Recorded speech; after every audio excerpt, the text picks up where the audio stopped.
Bismillahirrahmanirrahim. Assalamualaikum warahmatullahi wabarakatuh dan salam sejahtera kepada semua penonton yang saya hormati sekalian.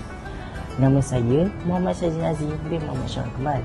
Pada hari ini, saya akan menerangkan beberapa tips penting untuk kekal sihat pada bulan Ramadan.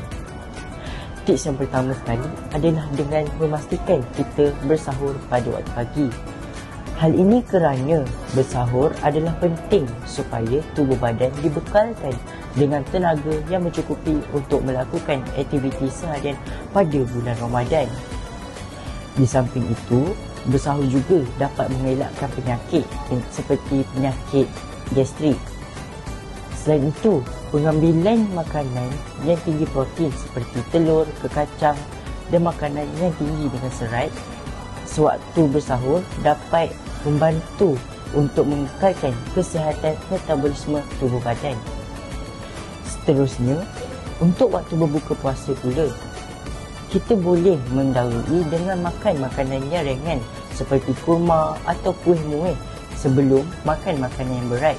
Cara ini berperanan untuk mengekalkan kesihatan dan mengembalikan tenaga serta stamina tubuh badan yang telah hilang. Di samping itu, kita juga boleh mengamalkan senaman yang ringan seperti berjalan kaki atau beryoga selepas berbuka puasa. Di samping itu, kita juga perlulah minum air dengan secukupnya sebelum waktu berpuasa dan selepas berbuka untuk mengekalkan badan terhidrasi. Tambahan lagi, kita perlulah mendapatkan tidur yang mencukupi. Tidur yang cukup dapat membantu kita untuk mengelakkan keletihan dan membekalkan tenaga sepanjang hari.